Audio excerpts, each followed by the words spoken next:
Okay, so last topic of the show, which we're going to talk a little bit about, and this is this crazy patent by Warner Brothers Studios on behalf of, frankly, it's an amazing system, an amazing game system called the Nemesis system. We first featured in Shadow of Mordor back in, I think it was 2013 the game originally came out, 2013-14. And obviously reprised it in Shadow of War, which came out a few years later. And the Nemesis system, what it basically does is that it is a hierarchical system of enemy interactions with the player that will react dynamically based on your encounter with them.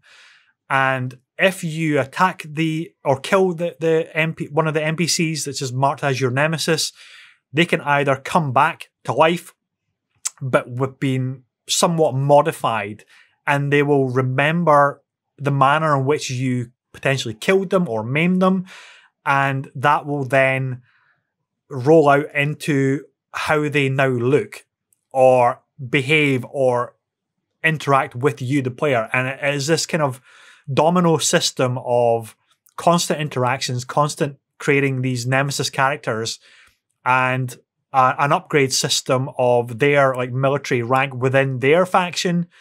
If they've vanquished you, then they might get promoted to like a general or captain or something, and they'll remember like what they did to you when you respawn and you meet them again. It's such a great system, that there's so many games I would love to see this rolled out into, and other developers' twists on as well.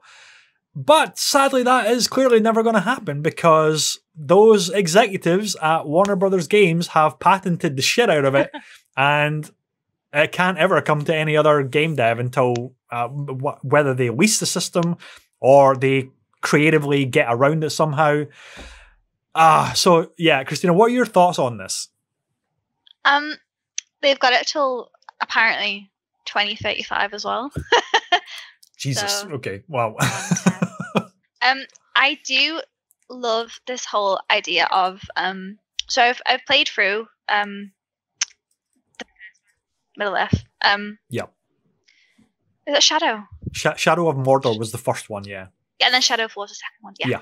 Yeah, so I played it through, and it was super stressful for me because I kept like dying a lot.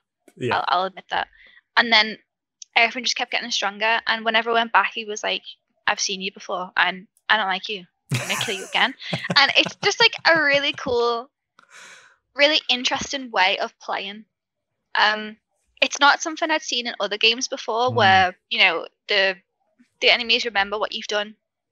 They remember you try to kill them, and then they actively get stronger as well.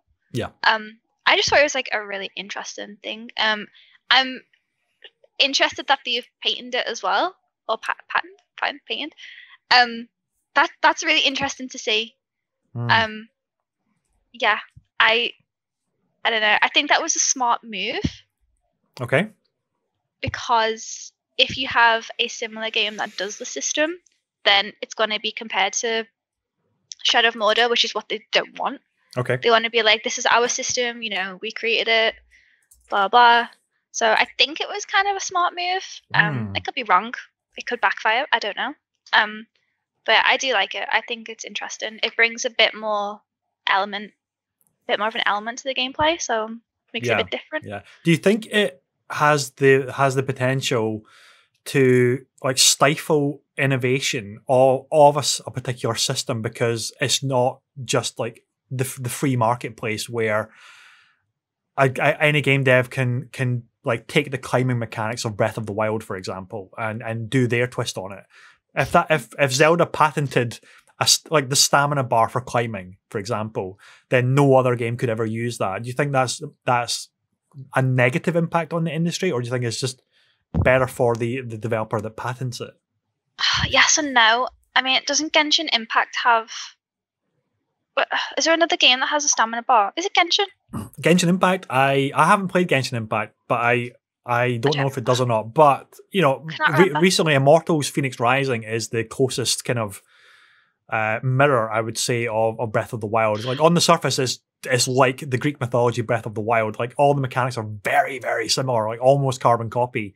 It might be that I'm picking up. Yeah, which has, you know, when you climb, you can climb any surface, but there's a stamina bar to it. It's got the magnetic thing to like lift and move around objects, all that kind of stuff. So it makes me think, okay, Immortals Phoenix Rising probably would not exist, or certainly not exist in this guise, if Nintendo had fully patented this style of open world system.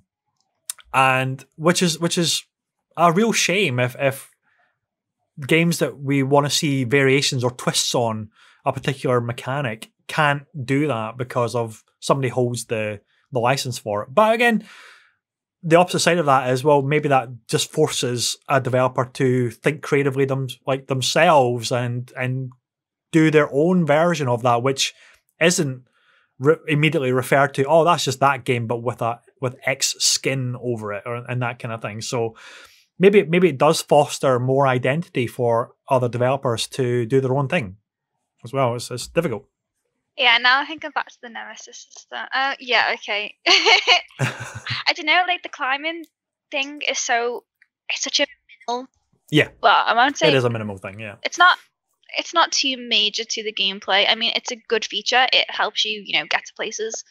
Whereas the nemesis system is sort of like a little bit bigger. It's sort of like the main game, isn't it? It kind of is, because you're creating these like mini narratives like with the enemies and stuff like that. I mean, the good thing is it is WB Games, so any WB game could use it without fear of getting sued or anything like that. So that means like a Batman game could have it because that's obviously WB Games. So rather than having Two-Face, well, actually, maybe not the main gallery of villains would work because they can't really get upgraded or promoted.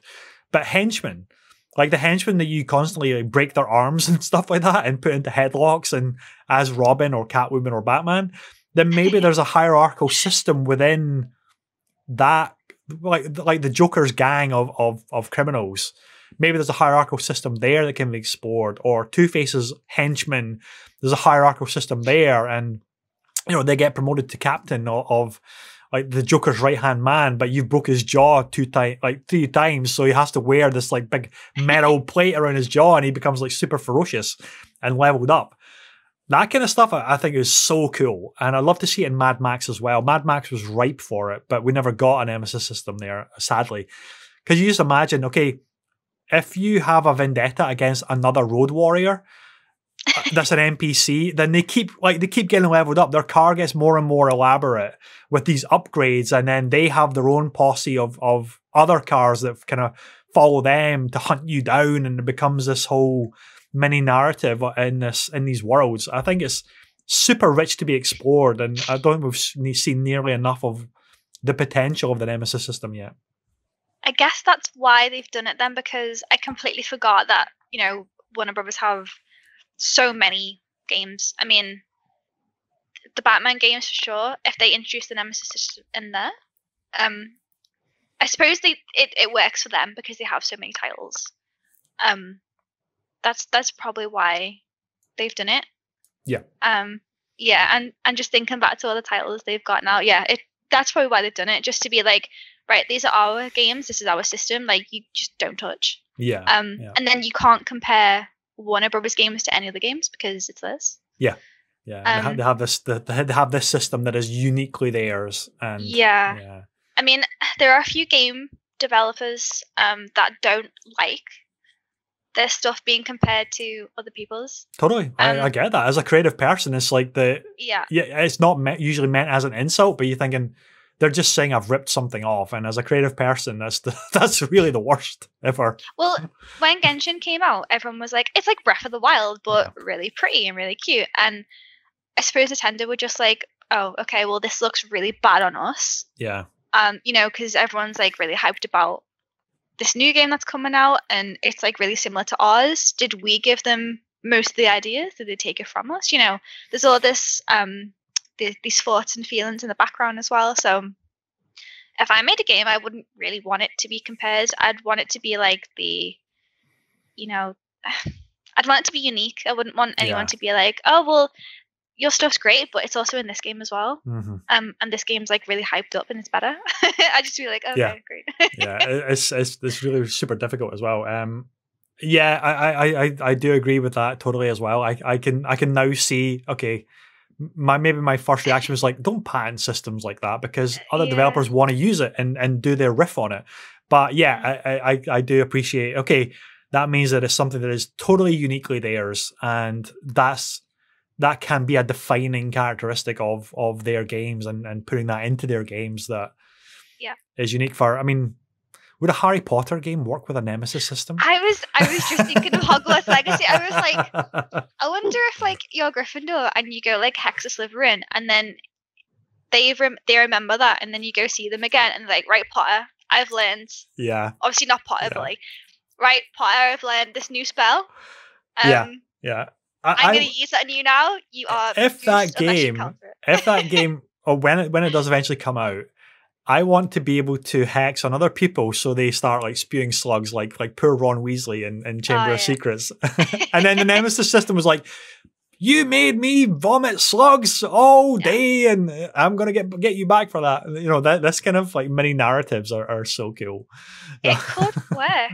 It really could. Like, yeah, it could work if you did it if you were going through like the story. It would definitely work for like Voldemort, because you know, he meets Harry and that's like the start of this whole system, and then the first time he sort of like defeats him as Quirrell, he remembers that, and then he's like, right, well, I'm getting stronger now. And with the Horcruxes as well, he feels like he's made himself immortal and he's stronger, and then if you destroy them, that could add like, you know, take something off, make him a bit weaker, and then if you fail to defeat him, if you get stronger, it definitely could work for Hogwarts Legacy if they did it a specific way.